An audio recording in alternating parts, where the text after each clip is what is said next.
L'histoire, elle a commencé donc en 1736.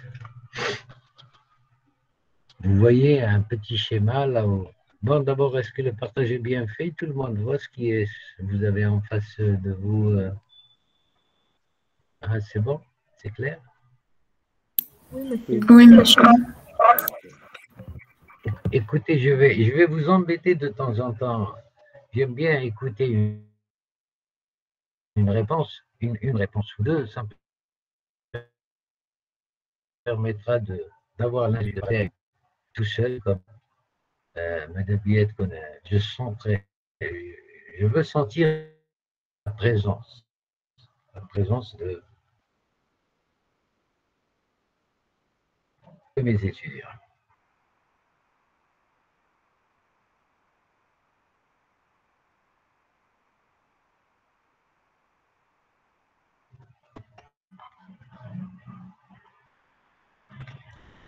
Et il me semble aussi que vous avez un cours vers 10 heures avec M. Ayesh, Archi 2, je crois. Si je me trompe pas. Oui, exactement. Voilà, donc on va faire de sorte à terminer vers moins quart. On vous donnera un quart d'heure de répit et puis vous allez reprendre avec M. Ayesh. Bien. Donc, alors, la naissance de la théorie des graphes, c'était en 1736. Vous voyez ce qui est la couleur verte, c'est toute une ville, d'accord? C'est la ville de Königsberg, qui est entre la Suisse, la Russie. Bon, sur le plan géographique, vous jetez un coup d'œil où est-ce qu'elle se trouve, mais c'est une ville plutôt russe. Euh, elle est traversée par une rivière qui est en bleu, qu'on appelle le Speedo, la rivière Speedo. Donc, il y a une partie de la ville qui est la partie A, donc qui se retrouve, si vous voulez, encerclée par cette rivière.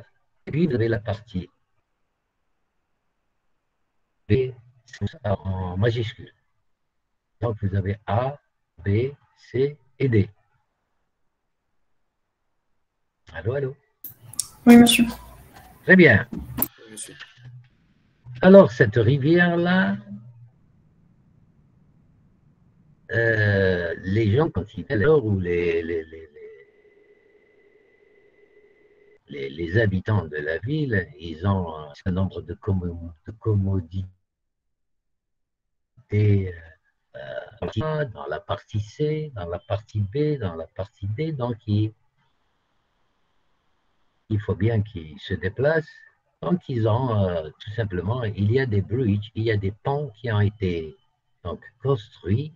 Et donc, les lettres que vous voyez en minuscules. Alors, je vais prendre un moment pour.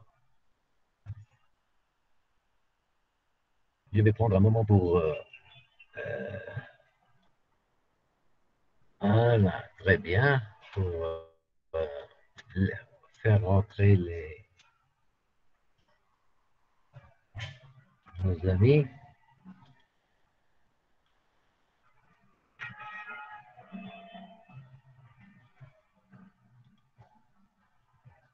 Qu'est-ce qui s'est passé là? Voilà.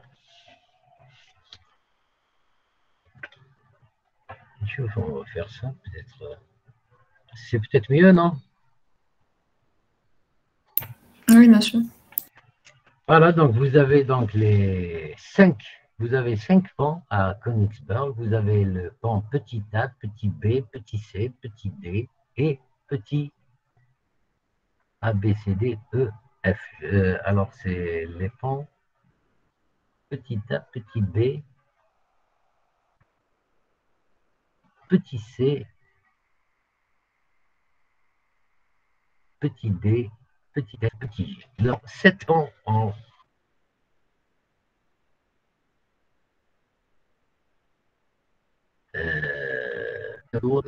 la partie C, ils souhaitent venir vers la partie A, Il a éventuellement plusieurs manières pour y accéder.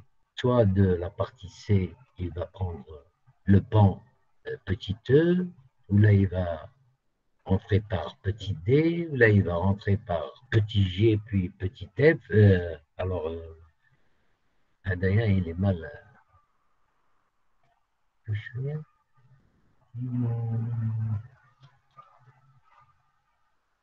Voilà.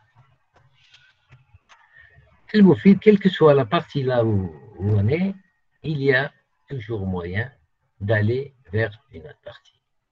Et une des questions qui a été posée, la question c'était, est-ce qu'il y a moyen d'être quelque part dans cette ville et de traverser tous les pans de la ville de Königsberg une seule fois, sans repasser, c'est-à-dire sans repasser par le pan qu'on a déjà emprunté, et revenir là où on était. En d'autres termes, c'est-à-dire faire un circuit. C'est-à-dire je pars de la partie C et je vais revenir vers la partie C tout en ayant traversé tous les pans une seule fois. Alors beaucoup de gens se sont posé cette question et il y a M. Euler, qui est un mathématicien, physicien en même temps, qui a engagé une réflexion dans ce sens, et il avait dit qu'il est impossible de faire un tel parcours, c'est-à-dire être quelque part dans la ville, traverser tous les pans une seule fois et revenir là où on était. Et il a tout simplement modélisé la situation de la manière suivante. Vous voyez la grande flèche. Vous avez donc la partie A ici. Vous avez la partie B, la partie grand C et la partie grand D. Et à chaque fois qu'il y a un pan, il est matérialisé par un trait entre les régions. Vous voyez par exemple entre A et C, il y a deux pans, le pan E et D. Entre A et C, vous avez ce pan, mais ça fait la couture pour la solitaire. Là. Oui, monsieur. Si, monsieur, oui. Et vous avez par exemple entre la partie grand A et la partie grand B, vous avez le pan petit a et le pan petit b. Vous avez la partie grand A et grand D, vous avez le pan G, je suppose. Et enfin, entre A et B, il y a aussi le pan entre B et D. Vous voyez, c'est la partie B et la partie D, donc il a matérialisé ça par un. Et ainsi, il a obtenu un graphe. Alors donc finalement, c'est quoi un graphe? C'est tout simplement, c'est un ensemble de points qu'on appellera des sommets et un ensemble d'arêtes, c'est-à-dire des liens qui font transition entre deux sommets. Ici, par exemple, entre C et D, nous avons une arête qui matérialise le pan entre la partie C et D. Et ainsi, il a obtenu ce graphe, il a travaillé sur ce modèle-là. Il y a eu un certain nombre de définitions, un certain nombre de théorèmes, et il a démontré qu'on ne peut pas partir, par exemple, du sommet B, traverser toutes les arêtes de ce graphe qui est le modèle Alain et revenir vers la partie B, mais traverser une seule fois. Je ne sais pas si je suis clair. La problématique. Merci, monsieur, c'était clair. Et bien voilà, le problème il s'est posé ainsi. Il a engagé donc une réflexion et en 1736, ça a été le premier papier, ou bien la première publication scientifique concernant la théorie des graphes. Voilà notre histoire. Et to be continued. On va continuer notre histoire plus tard, Inch'Allah. Ce que vous savez, le problème, comment il s'est posé, comment il a modélisé sa problématique, vous connaissez le résultat. Maintenant, vous expliquez pourquoi c'est possible ou ce n'est pas possible. Une fois qu'on aura un peu plus de connaissances en théorie des graphes, nous allons répondre, nous allons essayer de comprendre sa réponse. D'accord? Alors, un petit bref historique sur toujours cette théorie des graphes. Vous avez M. Kirchhoff en 1847 qui a fait la théorie des arbres et l'analyse des circuits électriques. Si vous vous rappelez, quand vous étiez tout jeune, soit en terminale ou peut-être en première année de la faculté, je ne sais pas si vous avez fait le cours de physique, vous connaissez sûrement la loi des nœuds, c'est-à-dire que vous avez l'intensité de l'électricité qui elle passe par un nœud, elle sort par deux autres nœuds, mais une chose est certaine, ce qui rentre dans un nœud, il est égal à ce qui sort du nœud. Ça, c'est la loi de Kirchhoff. Alors lui, il a travaillé donc sur les circuits électriques. Il y a l'énumération en chimie Calais, il a travaillé sur les isomères. Je ne sais pas si ça vous dit quelque chose. C'est-à-dire la formule chimique, elle est pratiquement la même, mais si vous regardez sa représentation, elle a plusieurs représentations, c'est ce qu'on appelle les isomères. Donc, lui, il a travaillé sur ça, et vous pouvez voir ici comme cet exemple, il peut être vu comme étant une molécule avec les différents liens, etc. En d'autres termes, c'est-à-dire que même la théorie des graphes, elle est impliquée dans le domaine industriel chimique. Il y a la conjecture des quatre couleurs en 1879, 1979, et il parle aussi de l'existence des chemins hamiltoniens. Mais allez, je vais prendre un moment pour laisser vos collègues rentrer. Alors la sonnerie, elle ne cesse de venir. Alors, Mouha Mohamed, c'est Mouha Mohamed. Il est 8h25. On revient.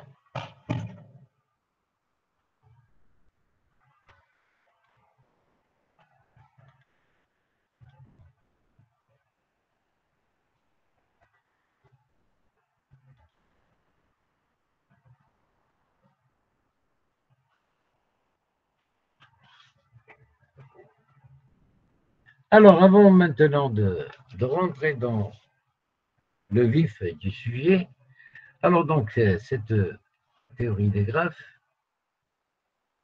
on la retrouve pratiquement dans tous les domaines, et c'est pour ça que l'importance de... Alors, les domaines d'application, donc, on la trouve en logistique,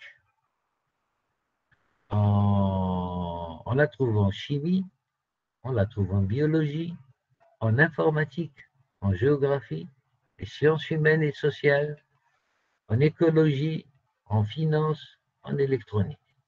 On pourrait peut-être poser la question autrement. Où est-ce qu'on ne trouve pas la théorie des graphes? On la trouve même dans notre vie courante. Écoutez, quand quelqu'un vous invite à un mariage, il vous donne l'adresse de la salle là où la fête se déroule. Si vous avez remarqué dans l'invitation, derrière, c'est toujours accompagné par une petite carte, un plan pour éventuellement arriver à cette salle.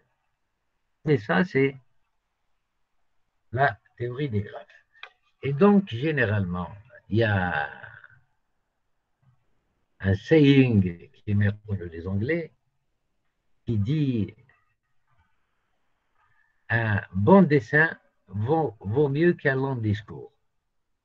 C'est-à-dire qu'à travers un petit dessin, on arrive à expliquer plein de choses que d'écrire une cinquantaine de feuilles pour arriver au même objectif. Donc, ça nous arrange beaucoup et ça nous facilite la situation d'expliquer les choses à travers des graphes ou des plans ou tout ce que vous voulez.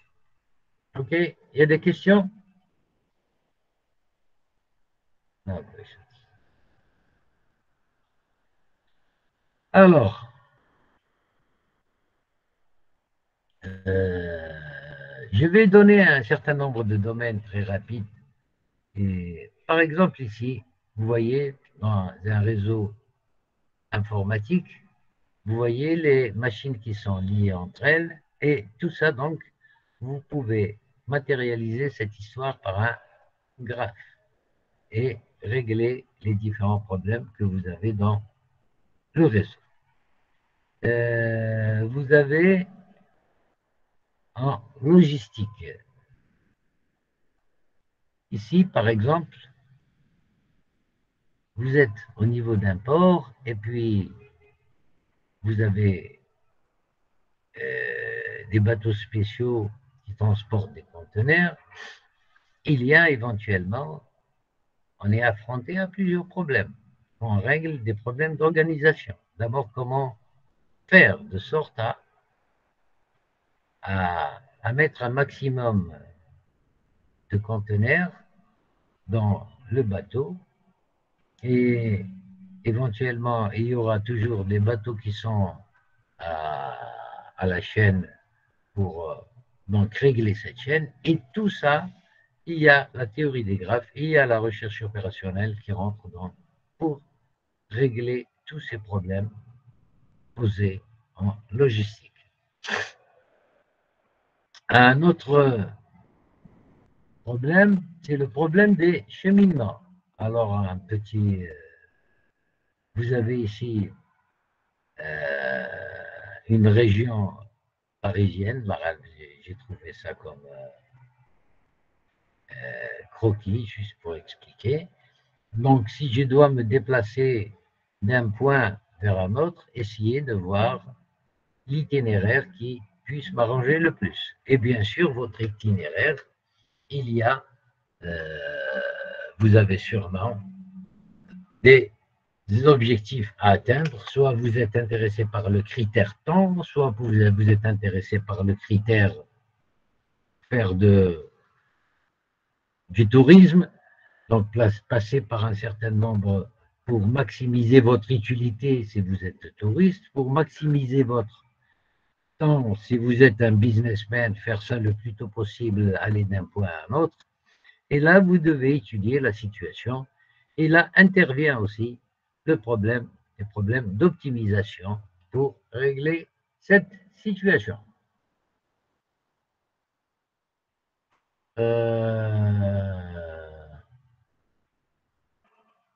Alors, vous voyez ici, ça c'est un schéma électronique.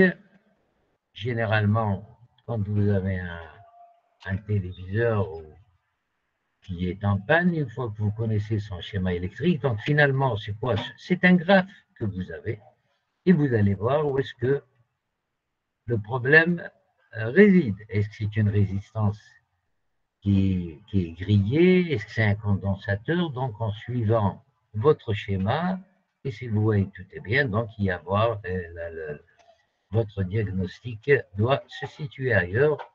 Et donc là, ça fait partie aussi de la théorie des graphes et de l'optimisation. Un autre exemple, qui est pratiquement le voisin de ce qu'on vient de voir, c'est les circuits imprimés. Alors, ces circuits imprimés, il y a toute une théorie derrière. À chaque fois que vous voyez un point, c'est un sommet. Quand vous voyez un lien, c'est une arête. Et vous allez voir éventuellement. Oui, on va faire attendre ce monsieur pendant un moment, le temps de terminer cette. Pardon. Une des utilités dans les circuits imprimés. What else? Alors, il y a donc aussi, dans les réseaux sociaux, on essaie d'utiliser les différents réseaux sociaux, le Facebook, le MySpace, le LinkedIn, etc., le YouTube, etc. Et un des objectifs, c'est étudier leur formation, mettre en évidence les relations entre certains groupes d'individus, recherche de propriété. Tout ça, c'est des réseaux, c'est-à-dire c'est des networks que vous allez essayer de mettre en place en étudiant la fréquence d'utilisation de tel ou de tel réseau, etc. Donc, il y a à boire et à manger dans ces histoires. What's next?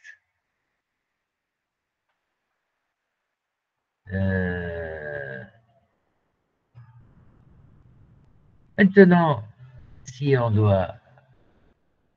Je vais vous raconter des petits problèmes, deux petits problèmes qu'on a rencontrés durant, par exemple, vous savez que la recherche opérationnelle, elle utilise, un des outils qu'il utilise, la théorie des graphes, l'optimisation, la théorie des files d'attente, la simulation, etc. Et toutes ces techniques ont vu le jour durant la Deuxième Guerre mondiale, là où il y avait une coalition contre la nation allemande qui voulait dominer le monde. Et donc, il y a les Français, les Anglais, les Américains et certains d'autres alliés qui se sont mis tous ensemble pour éventuellement faire face à ce géant allemand. Et il y avait un certain nombre de problèmes qui se sont posés, d'abord notamment des problèmes de langue, par exemple. C'est-à-dire quand ils mettent des équipes ensemble, des équipes militaires. Allez, un exemple bien précis. Alors, une flotte aérienne qui décide d'envoyer un très grand nombre d'avions de guerre. Et ils ont décidé de les envoyer pour éventuellement bombarder un certain nombre de ponts pour isoler certaines villes. Alors, un des problèmes qui s'est posé, c'est que les pilotes, ils sont de multiples nationalités. En d'autres termes, ils ne parlent pas la même langue. Et pour mettre des pilotes, alors la contrainte qu'ils avaient, il faut qu'ils mettent des pilotes qui parlent la même langue, ou à la limite arrivent à se comprendre quand ils sont en cabine, pour éventuellement, et même avec les gens avec qui ils sont en lien à l'extérieur. Donc, il y a un problème de couplage qui se pose. Il faut que deux pilotes qui sont dans le même avion, il faut qu'ils aient au moins un langage commun qu'ils puissent utiliser pour ne pas faire d'erreur. Ils risquent de bombarder même les... Il n'y a pas que les Allemands, mais peut-être s'il y a des erreurs de ce genre. Donc, il y a un problème de couplage qui se pose. Il y a aussi les radars, l'emplacement des radars dans les différentes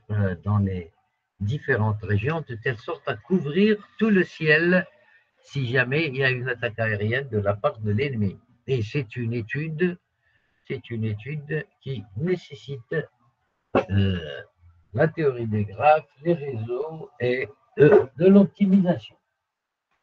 Donc tout ça,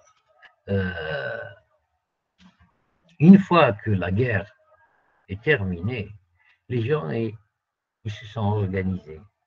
Au début, elle était pour... pardon.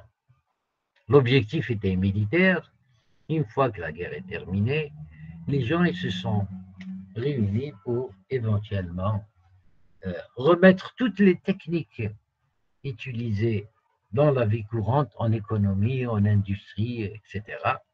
Et ça a donné une révolution industrielle très importante, rien qu'à grâce à l'utilisation de différentes techniques d'optimisation qu'on retrouve généralement en recherche opérationnelle.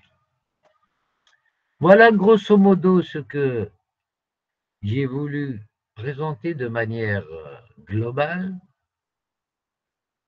Maintenant, je vais alors très rapidement, alors voilà, donc à la fin de la guerre, les scientifiques se sont retrouvés avec une armada de méthodes qui permet de résoudre beaucoup de problèmes. C'est à partir de là qu'ils ont pensé à développer cet acquis, mais cette fois-ci pour exploiter dans la vie quotidienne, en économie, en industrie, etc.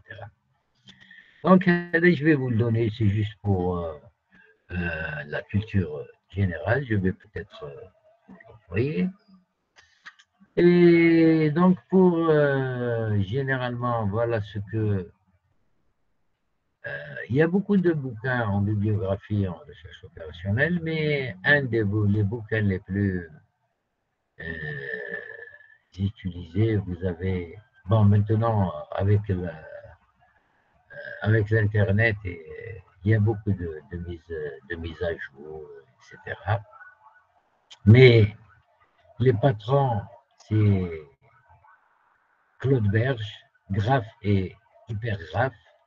Je parle de la littérature et scientifique. Hein. Vous avez Goudron, Michel et Minot, Gondron et Minot. Vous avez Roy et il y a pas mal d'autres. What else? Il me semble que j'ai pratiquement. Attendez, il n'y a pas vu ça. Ah, on l'a vu, c'est bon. Ah, alors la logistique, mais plutôt ici, on va voir sur ça sur le plan théorique. Donc, les problèmes principaux, c'est la planification et l'ordonnancement, le stockage, la comptabilité, les tournées de véhicules. Et tout ça nous amène à la recherche de plus courts chemins, d'un point vers un autre. Le problème de flow, c'est-à-dire vous avez un réseau et vous souhaitez savoir quelle est la quantité maximale que vous pouvez éventuellement faire traverser à ce réseau de la source vers le puits. Et vous allez me dire, vous êtes en train de parler chinois, mais nous allons définir tout ça, c'est-à-dire savoir quelle est la plus grande quantité qu'on peut envoyer d'un point vers un autre. Et on parlera de chemin hamiltonien et de chemin eulérien. Voilà,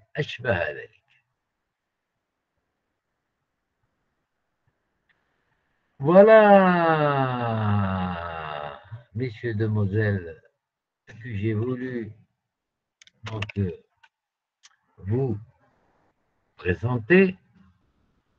Là, je vais prendre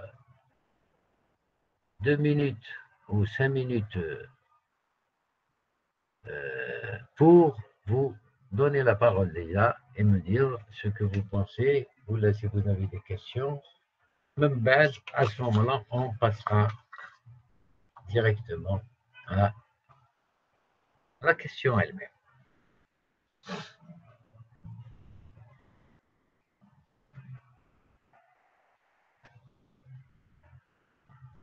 Allô, allô.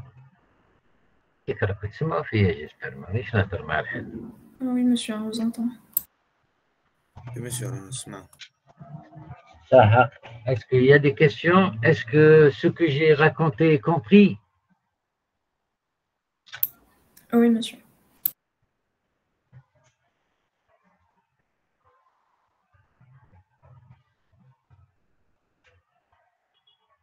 Bon, alors maintenant, un petit point d'ordre. Bon, je ne sais pas qui m'a envoyé délégation à l'ISIL ou quelque chose comme ça pour le cours d'hier, je crois. Et je vous ai demandé de trouver un créneau et sur lequel on s'entendra mutuellement. Je n'ai pas reçu de réponse. Alors, là, c'est bon, donc il a fallu opter pour cette solution. Délégué. Là, je suis là, monsieur. Oui. Donc, je n'ai pas eu de réponse à ma requête.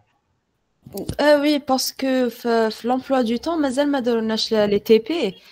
Donc, خفت شغل نمد لك un créneau مع كي يديرونا les TP في هذاك le jour. Mais pour l'instant, مازال ما داروش. C'est شكون هو يهضر معايا s'il vous plaît. Puisque là, نعم؟ je suis. شكون هو يهضر معايا c'est جراوي منى. شكرا. Merci. Maintenant, pour plus tard. Donc, quand il s'agit des cours en distanciel, ça va être un lundi ou un dimanche de 8h à midi. Selon, c'est-à-dire soit, bon, on va garder le dimanche, d'accord, on va garder le dimanche de 8h à midi. Le barh, vous savez qu'il y a eu les délibérations toute la journée, pratiquement. Donc, pratiquement tous les enseignants étaient pris. Puisque ça a pris la journée, pratiquement. Donc, le cours, il aura lieu donc de 8h à midi, le dimanche. Il peut y avoir pour des raisons techniques, il peut y avoir une permutation avec M. Ayesh Belati. Parfois, il va prendre le dimanche, moi je prends le lundi, mais une chose certaine, ça va être lundi ou dimanche. Je parle du distanciel, ok? Mais là, on gardera toujours, on va garder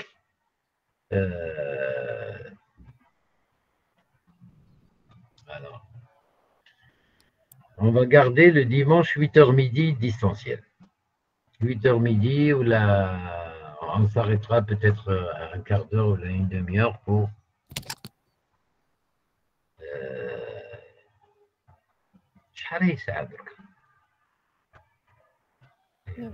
on a encore l'autre.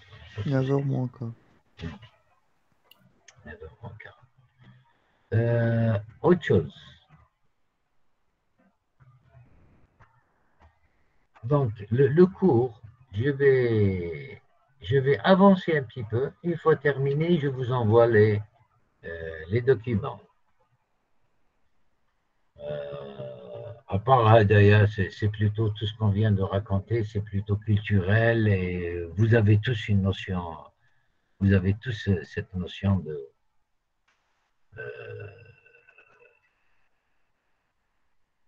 les circuits imprimés, les cheminements, comment aller d'un point à un autre. C'est des questions que vous vous posez tous le matin pour aller, je vais prendre tel ou tel itinéraire pour éviter la circulation, etc.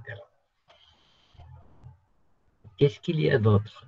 Je pars sur le plan organisationnel avant de rentrer dans le vif du sujet. Est-ce qu'il y a des clarifications?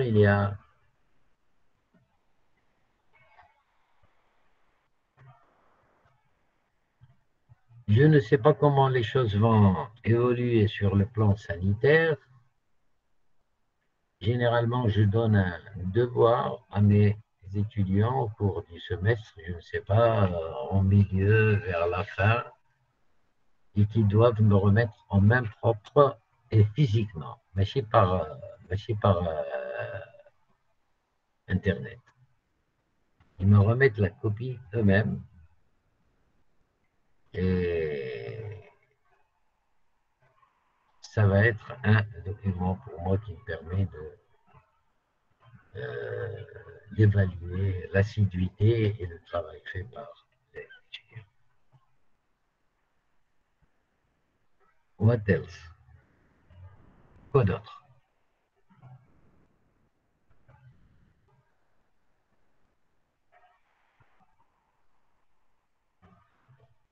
C'est bon. Vous n'avez pas de questions, tout est clair.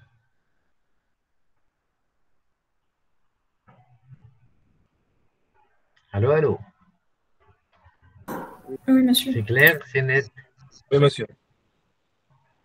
Ok, on va donner un certain nombre d'exemplaires d'abord, très rapidement pour voir. Donc, vous avez ce que nous allons, vous avez, on doit définir un certain nombre les graphes non orientés, les graphes orientés. Alors ici, par exemple, ici c'est un graphe qui est non orienté. Vous avez le sommet 1, 2, 3, 4 et le sommet 5. Ce graphe, il est fait en une seule partie. On va dire que ce graphe est connexe. Ce graphe, c'est un seul graphe, mais il est fait en deux parties. S1, S2, S3, S4, S5. Ce graphe n'est pas connexe. Mais toutes ces notions-là, nous allons les voir sur le plan mathématique. Et là, sur le plan, comment éventuellement déterminer si un graphe est connexe ou il ne l'est pas. Bon, ici, on est en train de prendre des petits exemples. Sachez que vous, en tant qu'informaticien, vous allez travailler sur des graphes à 1000 sommets, à, je ne sais pas, 2000 arêtes. Et vous devez savoir s'il est connexe ou pas connexe. Ce n'est pas en regardant de visu juste avec vos yeux que vous allez détecter si ce graphe est connexe ou non. Parfois, vous n'avez pas d'électricité à la maison. Il y a l'électricien qui vient, il commence à voir où est-ce que ça cloche. C'est peut-être un fil qui est cassé ou bien c'est une douille qui ne fonctionne pas. Il faut trouver pourquoi cette connexité a été cassée. D'accord? Donc, ce n'est pas aussi facile. Ici, maintenant, alors ici, ce que vous avez, c'est des arêtes. OK? Par contre, ici, nous sommes dans un contexte non orienté, c'est-à-dire les arêtes, c'est-à-dire les liens entre les sommets ne sont pas orientés. Il n'y a pas de direction. On dit qu'on a affaire à un graphe connexe non orienté. Ici, par contre, le graphe, il est orienté. Si vous prenez de nos jours nos villes, un certain nombre de villes, maintenant, vous avez pas mal de ruelles à sens unique, là où les voitures n'utilisent qu'un seul sens, le bière, etc., etc. Donc, vous devez, là, vous voyez le sens de votre route. Donc, vous avez affaire à un graphe qui est orienté. Bon, je ne vais pas rentrer dans un mazal. Hadia, on est dans un graphe orienté et ici vous avez un arc qui va du sommet 3 au sommet 3. On appelle ça une boucle. Et quand vous avez des arêtes qui sont parallèles et qui ont la même, des arcs qui sont parallèles et qui ont la même direction, on parlera de multigraphe. Il y a deux, donc ici c'est un multigraphe ou bien un deux graphes. Il y a un monsieur qui est en attente. Allez, je vais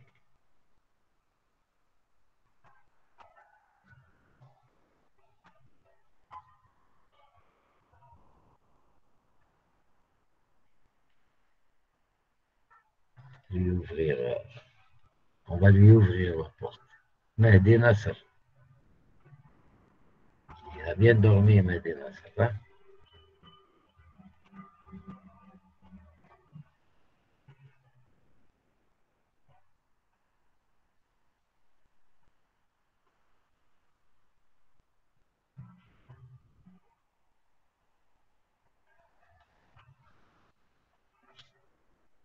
enfin, on va définir toutes ces notions.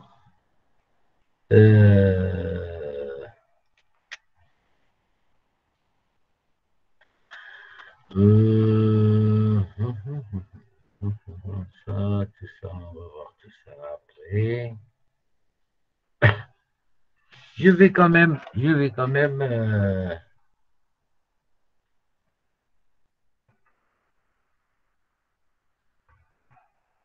reviens à mon écran. On va partager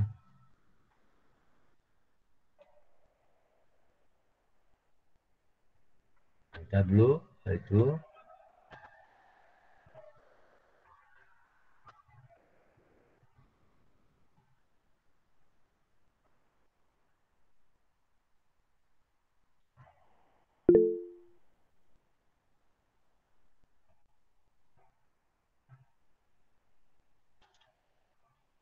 Donc, le programme, je vais donner le programme.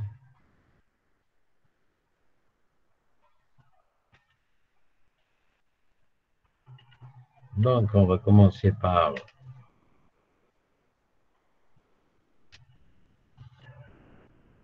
voir les définitions.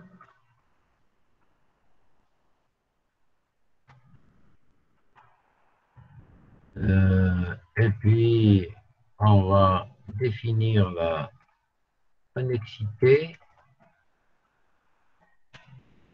Alors, définition ici, bon, il y aura plusieurs. Hein. Mettre là la connexité.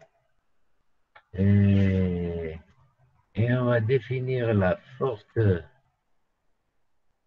connexité.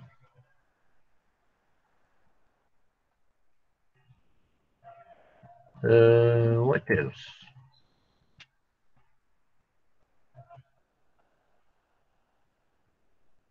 On va définir après les arbres.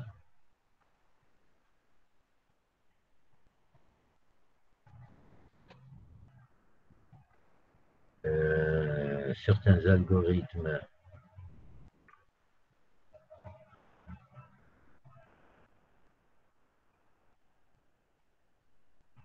de codage.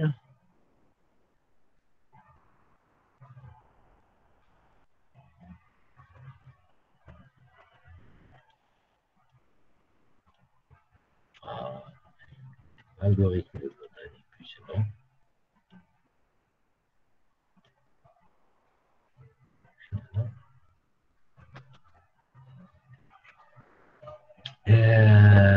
Une fois qu'on a vu les algorithmes de codage, on va définir.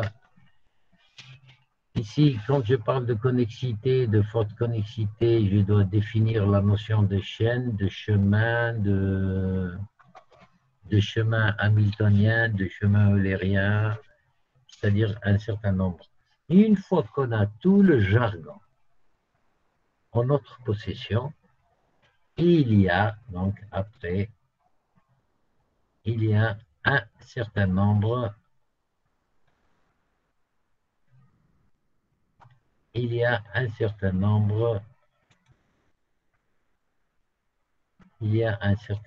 de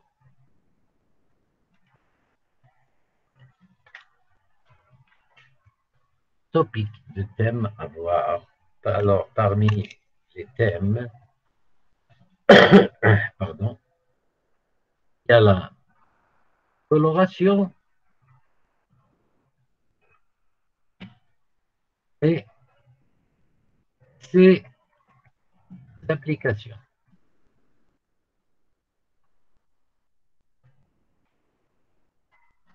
Et puis, on va voir l'ordonnancement.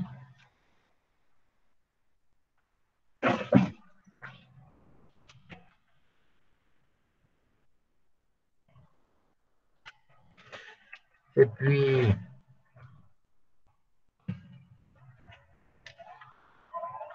on va voir les cheminements.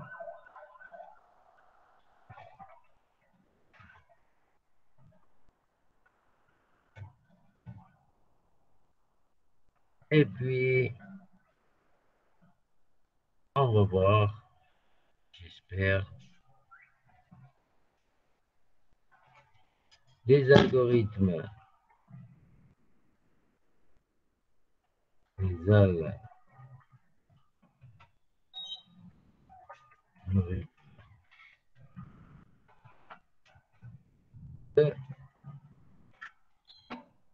du court chemin.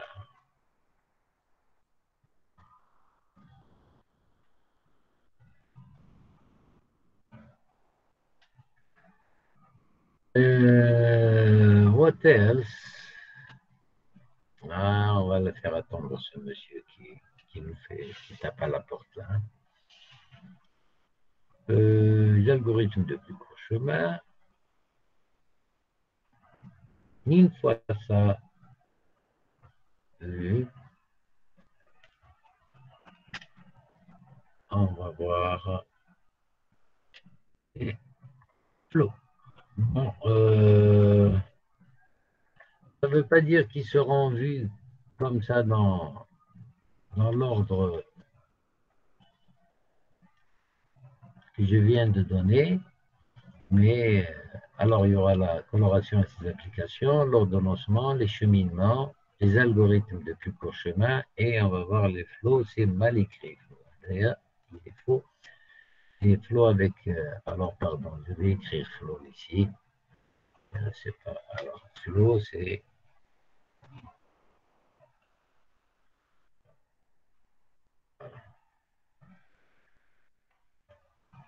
voilà, et on va voir les flots. Alors, la connexité, donc, vous avez déjà une petite notion, c'est pour voir si le graphe, il est en un seul bloc, là, il est fait en plusieurs blocs. La connexité, on va être dans un contexte orienté. L'arbre, on va définir ce que c'est qu'un arbre, bien que sûrement vous avez déjà une notion d'arbre qui a déjà été donnée, peut-être avec vous en informatique, en algorithmique, des choses comme ça. Et il y a un certain nombre d'algorithmes de codage que nous allons, comment coder un arbre, comment codifier et décoder un arbre. Il y a la coloration des sommets et ses applications, à quoi ça sert toute cette histoire de coloration. Il y a les cheminements, donc comment se déplacer, comment éventuellement explorer un graphe, c'est-à-dire passer d'un sommet à un autre, vers un autre, et ainsi de suite. Et vous avez, là, les algorithmes, là j'ai écrit algorithme. Non, c'est bon. Algorithme. Il y a le Ohadaya, il est inexistant. Les algorithmes de cheminement, c'est des algorithmes qui nous permettent de passer d'un point vers un autre ou d'un point vers tous les autres points en trouvant les plus courts chemins. Et j'espère que vous pouvez savoir combien c'est important de connaître ces notions. Et les flots, éventuellement, c'est une fois qu'on est dans un réseau, on souhaiterait savoir quelle est la quantité maximale qu'on peut faire traverser à ce réseau. D'ailleurs, c'est une situation que nous vivons pratiquement ici et ailleurs quand on dit que le réseau est saturé, ou le réseau est saturé, et comment apporter éventuellement une solution à un réseau qui est saturé.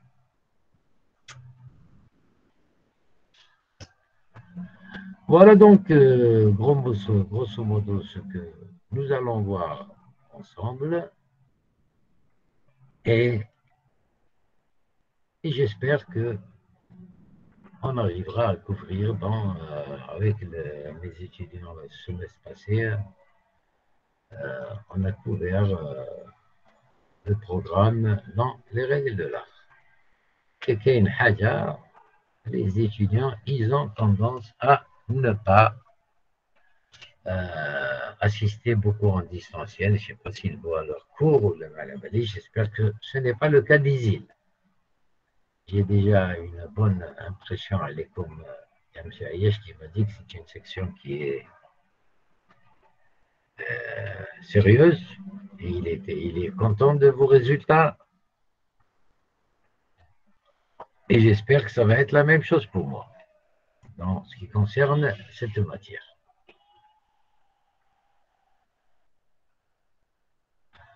Vous avez des questions? Il n'y a pas de questions? Vous êtes là déjà? Oui, monsieur, on est là. Oui, monsieur. Et on est là. Oui, monsieur, on est là.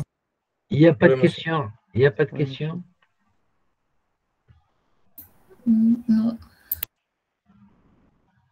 No questions?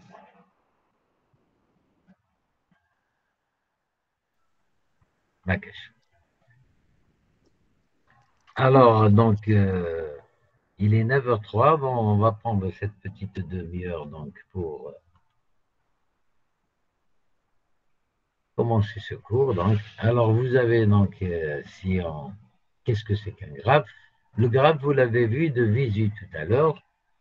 Je vais essayer de rendre ça petit.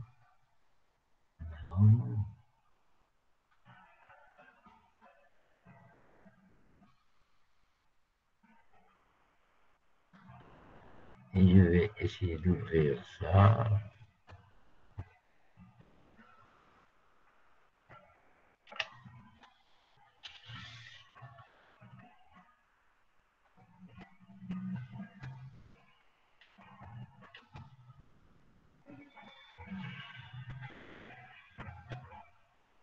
Voilà.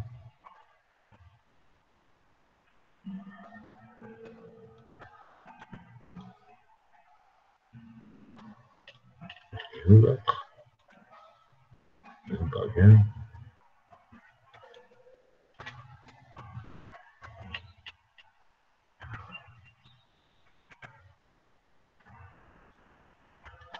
Je me perds dans l'organisation.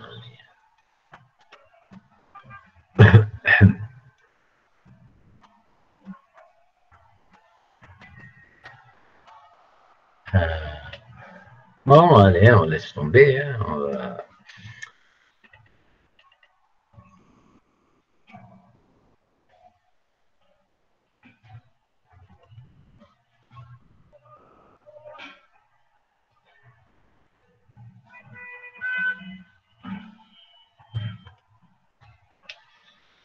ouais.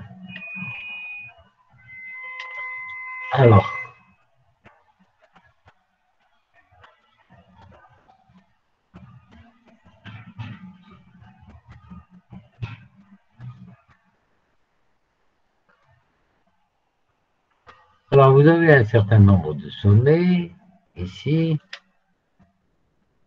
On va rester dans un contexte non orienté. OK.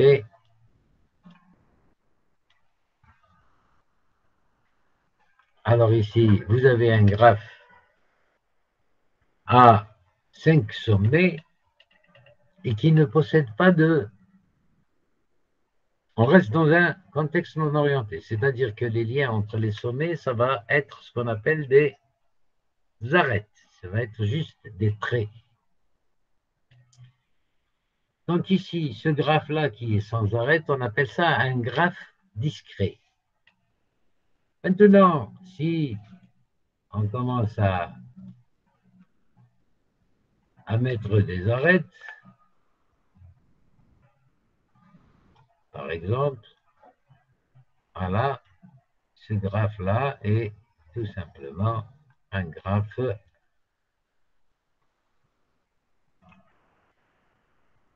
et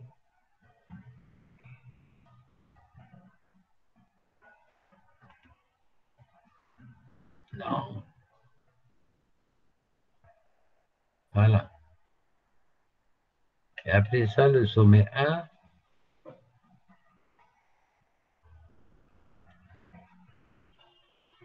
appelle ça le sommet 2.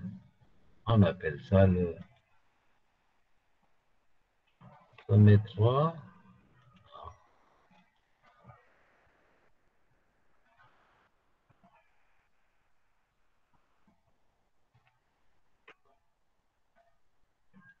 Sommet 4.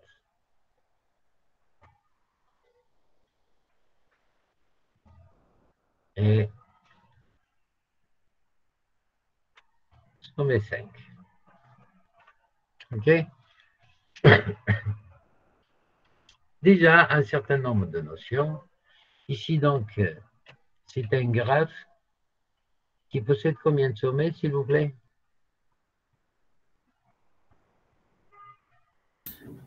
5 semaines. 5.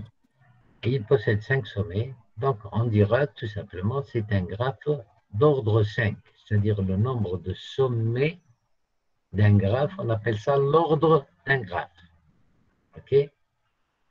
Maintenant, il possède combien d'arêtes? 3. 4. Moi, je vois 4. Il possède combien d'arêtes, s'il vous plaît? 4. 4. Bien, extra. Donc, on dira que c'est un graphe d'ordre 4. Ce graphe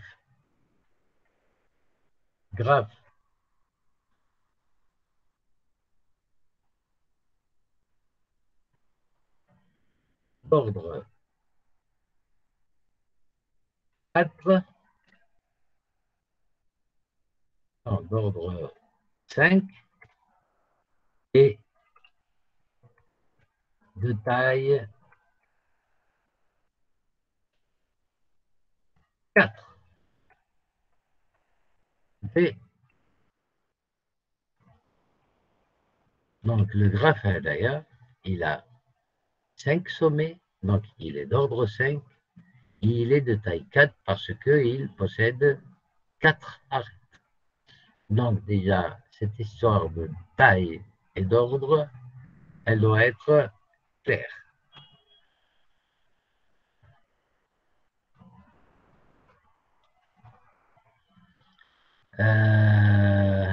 Je vais revenir.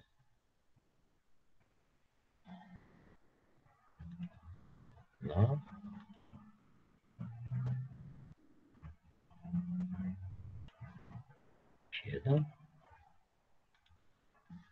Voilà. Je vais revenir ici. Alors, si je considère l'arête 1, 3, alors ça, c'est les extrémités de l'arête.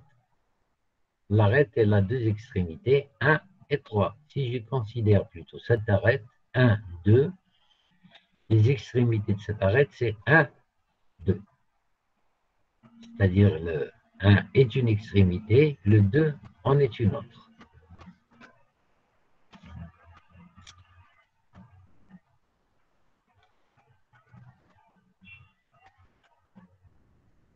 Alors, on dit qu'un graphe, alors, il est sans boucle si A n'a pas d'arête de la forme XX. Un graphe ne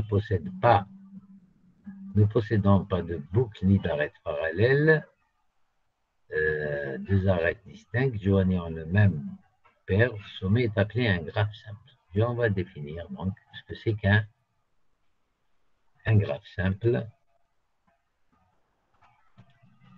Ici, par exemple, si jamais je m'amuse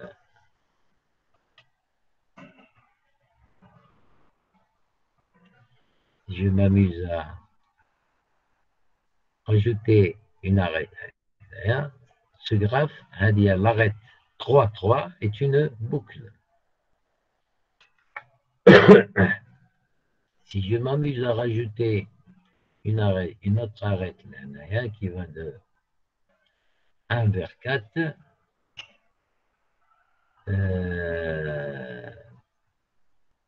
l'arrêt elle est mal faite. Pas que je dois me...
Bon.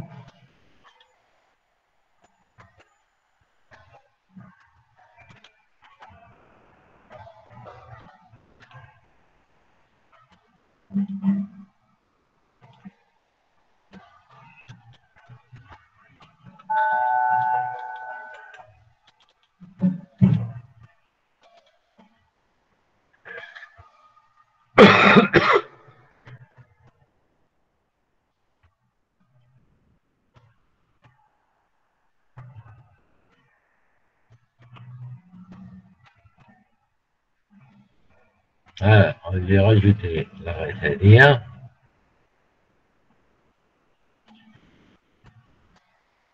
Et je vais obtenir un graphe Wynn-Cain, deux arêtes qui sont parallèles. Ce graphe, un graphe qui ne possède pas de boucle, qui ne possède pas un air. Vous avez une autre arête parallèle. Ici, vous avez une autre arête parallèle. Ici, ce graphe n'est pas simple parce qu'il possède, c'est un 3 graphes.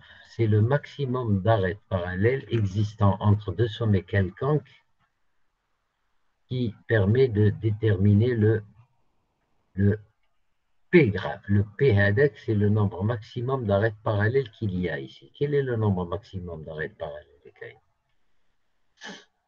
Réponse, s'il vous plaît.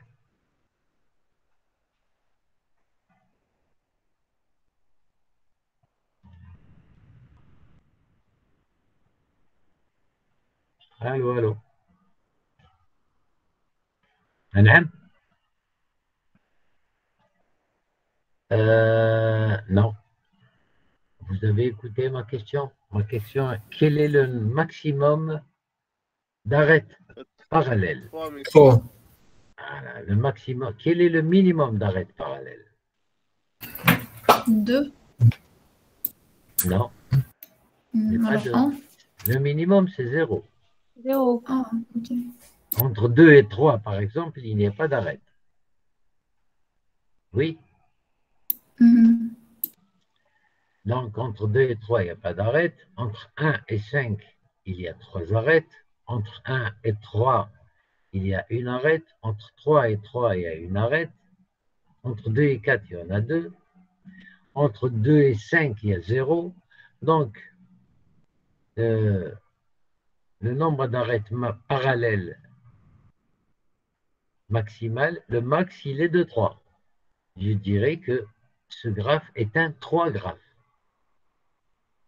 D'accord? Parce que le nombre d'arêtes diallo, il est de 3. Mais si jamais je vais carrément effacer les deux arêtes,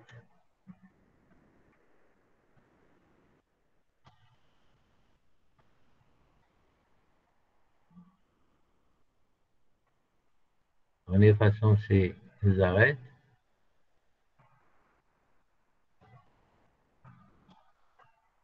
le graphe, comment vais-je l'appeler? Maintenant que j'ai cette configuration, c'est quoi comme graphe?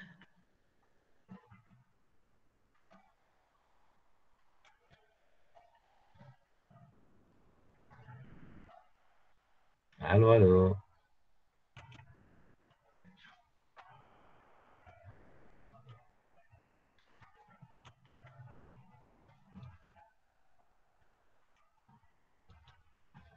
C'est quoi comme graphe, s'il vous plaît? C'est un graphe qui possède deux arêtes parallèles. D'ailleurs, je dirais que c'est un 2 graphes. D'accord? Parce que le maximum ici, il est de 2. Et maintenant, si je vais carrément enlever Hadia, et je vais enlever cette boucle,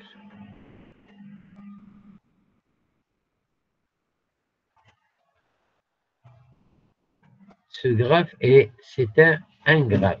Le maximum d'arêtes qu'il y a entre un sommet quelconque, il est de 1. Oui, oui ou non? Oui, monsieur. Donc, c'est Oui.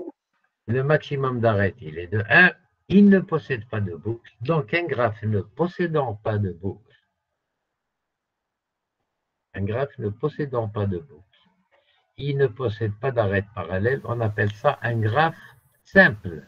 Tout simplement, un graphe ne possédant pas de boucle ni arête parallèle est un graphe qui est simple, ou bien on appelle ça un graphe, et on va travailler beaucoup avec les graphes simples. C'est pour ça que je suis en train d'insister légèrement sur cette histoire-là. Définition 2. Maintenant, un graphe orienté, c'est tout simplement ce qu'on vient de définir. La seule chose qu'on va rajouter, on va rajouter une orientation au niveau de chaque arête. Chaque arête va posséder une orientation. Et là, je peux... Ça, c'est un graphe orienté. C'est-à-dire, on appelle Hadouva, maintenant, ce n'est plus des arêtes, on appelle ça des arcs. Si les relations sont orientées, c'est-à-dire la relation entre deux sommets et les orientés, on dit qu'on a affaire à un graphe orienté. OK? Donc ici, on appelle graphe orienté ou digraphe. Digraphe, ça veut dire directed graph. Hein?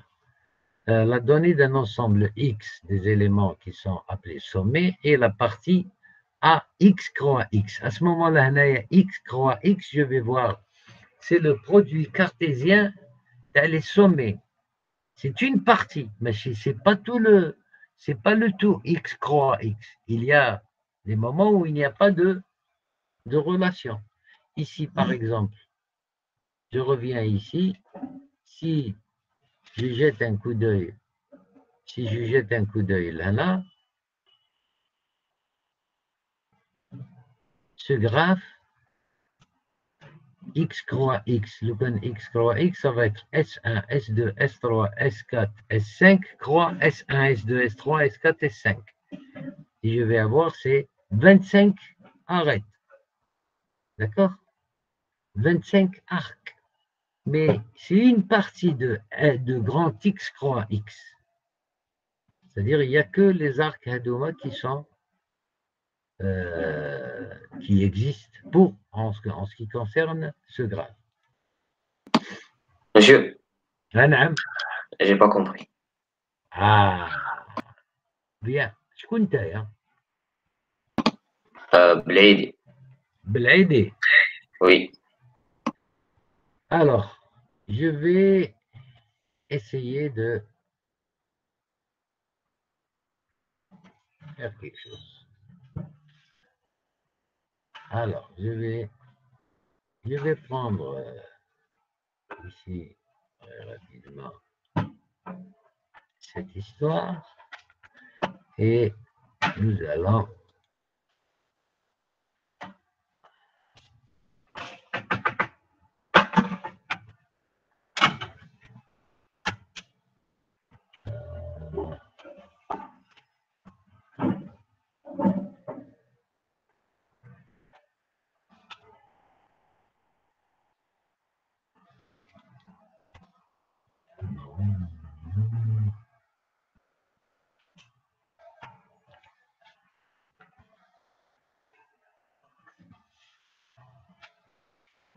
édition.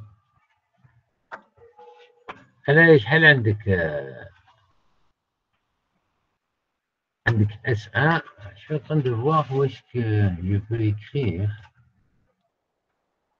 Pardon, les dossiers.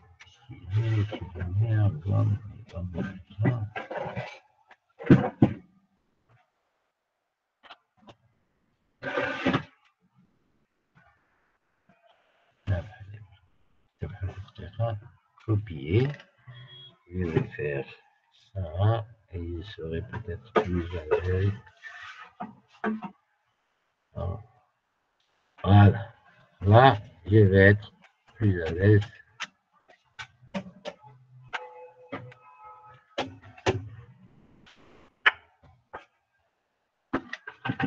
Bien.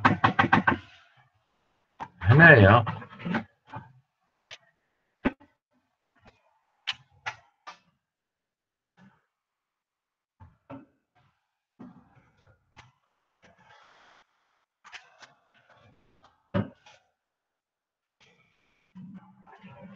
vous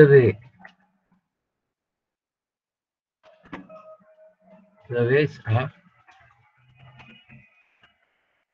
S2,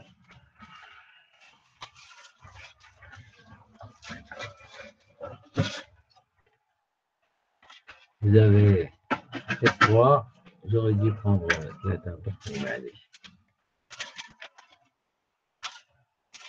S3, S4, S5. On va fermer cette histoire. Je vais mettre 3. Alors, allez. Alors, 3. La même chose.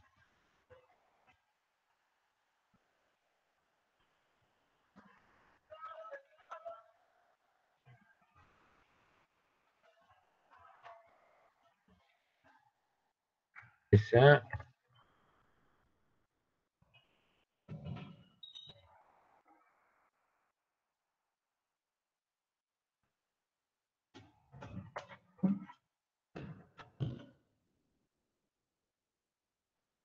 Un, 3, 4, S5. Je vais fermer cette histoire.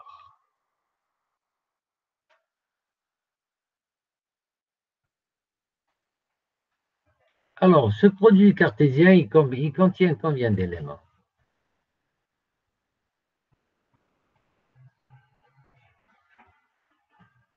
L'idée. 5 éléments fois 5 éléments, monsieur. Ça fait 25. Oui. Alors le maximum l'ikain c'est 25. Mais quels sont les éléments qu'il y a dans ce graphe? Il y a le S1, S2.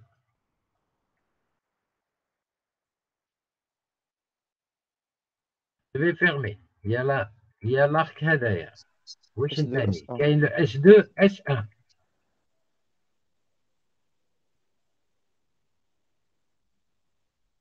Là, j'ai oublié la parenthèse. J'ai oublié la parenthèse. Enfin, j'ai peur de... Je continue. S2, S3. Il y a S3, S5. Il y a S4. Il y a combien? Il y a 1, 2, 3, 4, 5, 6. Quelle est la taille de ce graphe, s'il vous plaît? Elle est de 6. Donc, je vais avoir 6 couples. 6 couples indora, c'est des éléments de grand X, 3 grand X. C'est-à-dire l'ensemble des sommets. C'est-à-dire c'est une partie de S1, S2, S3, S5, 3, S1. Donc, c'est une partie. Ce n'est pas le tout. Donc, ça, c'est un graphe.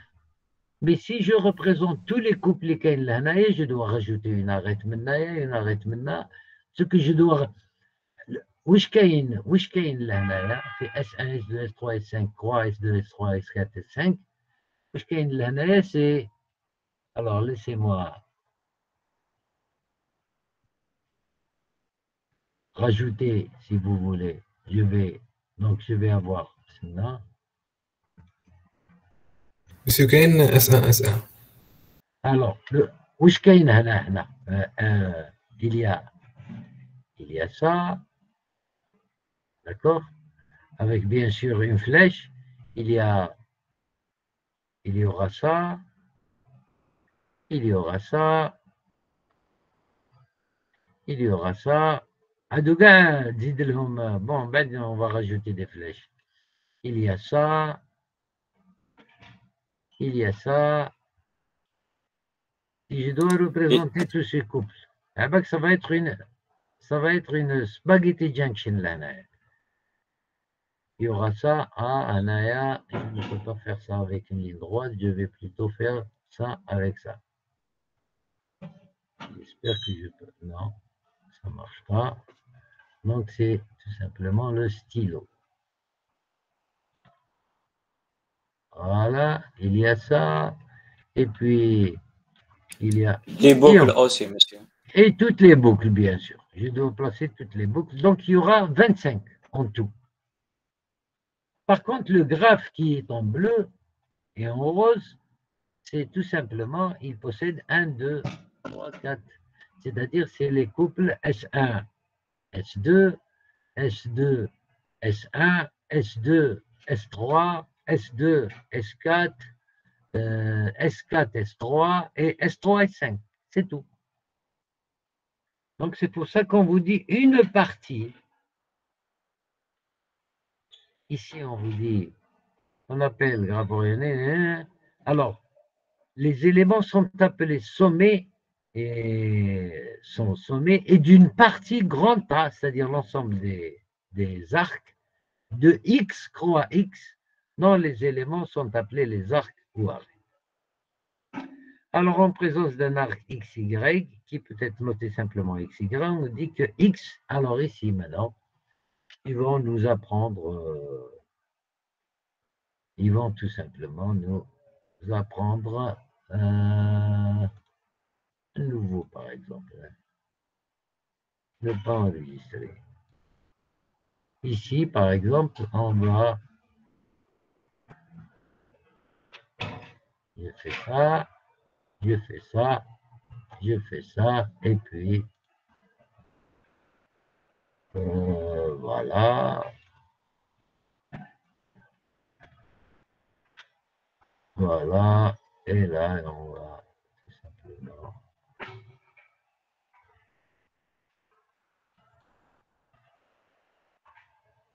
Par exemple.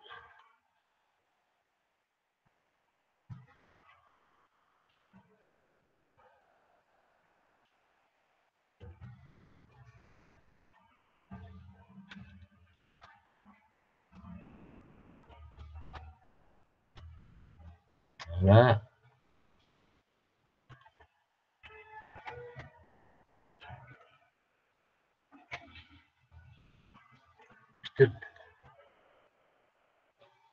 Voilà.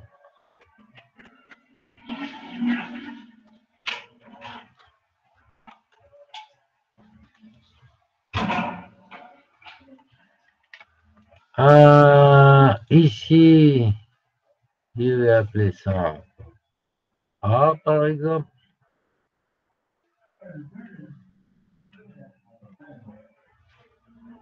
On va appeler ça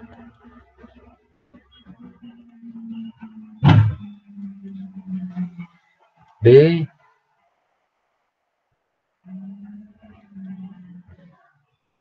C.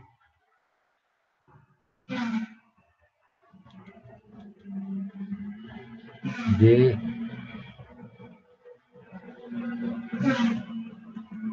E.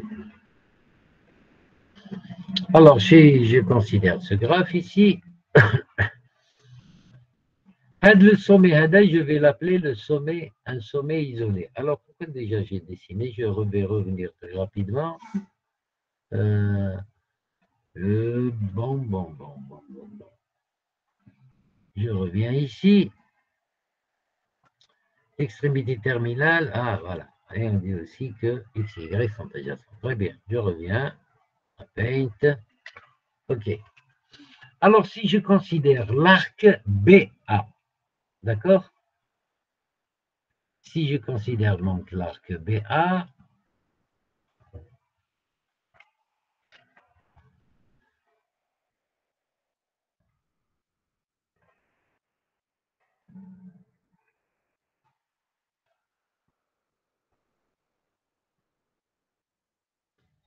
c'est 9h32. Bon, mais elle m'a dit 10 minutes.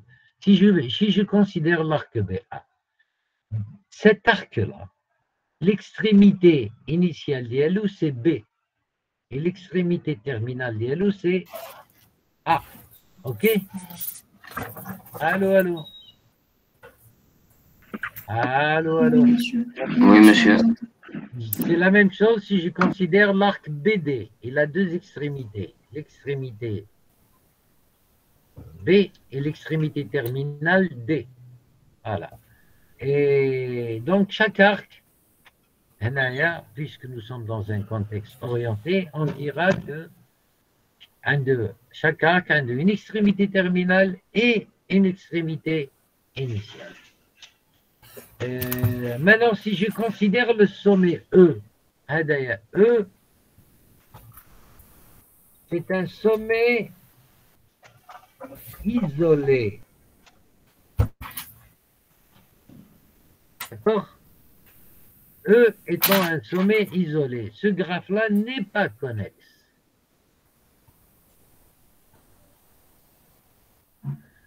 Et encore une fois, ces deux sommets, puisqu'ils sont liés, ils sont liés par un arc A et B, on dira que A et B sont adjacents. A et C sont adjacents. Par contre, A et D ne sont pas adjacents. Il n'y a pas de lien entre A et D. هذا اللي راه يدير الحس ينقص شويه منه من فضله. Merci. What else? What else? Donc voilà, les sommets adjacents, les arcs, donc les extrémités initiales, extrémités terminales. Quand il s'agit d'un contexte non orienté, ici, bon, je vais oublier cette histoire, je n'enregistre pas. Je vais revenir toujours à la représentation d'un graphe. Je viens ici. Ici, par exemple, je vais dire que S1 et S2 sont adjacents dans le cas non orienté. Mais S1 et S4 ne sont pas adjacents parce qu'ils n'ont pas de lien. Il n'y a pas un lien entre S1 et S4. Vous fahmez ou là? Oui, monsieur. Merci. Eh ben, à quelle heure normalement à quelle heure il est programmé votre cours là avec 10 heures après. Oui. 10 heures là, c'est ça? Oui. Bon, on va s'arrêter ici. Bon, définition 2, on a défini ces histoires-là. Et puis, on va parler la prochaine fois de la suite. Et une fois terminé, vous allez avoir ce cours à votre disposition et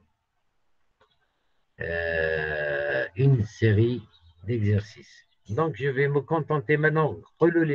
Vais-je envoyer à délégation Gda parce que quand j'ai invité deux délégations et comment elle s'appelle la déléguée Hadik منى جيراوي hein? منى Djaraoui. Oui. Djaraoui. Donc, je vais envoyer à Djaraoui ou à la délégation. Ah, Pour les deux, parce que l'invitation. les deux, c'est moi. Ça, donc, je vais, donc, dimanche prochain, il a rien à ربي. ماشي distanciel ولا نبقاو في distanciel ولا si je présentiel dimanche prochain. Normalement, c'est en présentiel, mais je sais pas. Oui, c'est en présentiel la semaine prochaine. C'est en présentiel.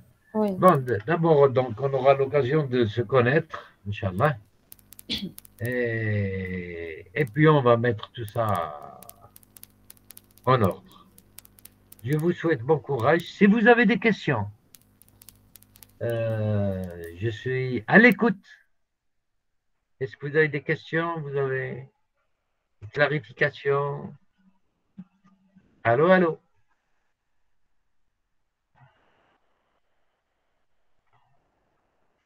Allô, allô? Oui, merci. Pas de questions? Alors, Raouf Gawer, il veut rentrer. C'est terminé là. Tu vas aller en archi, monsieur Raouf.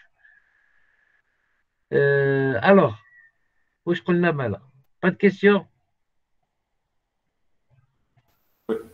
Rien, même concernant l'organisation, le module, tout ce que vous voulez.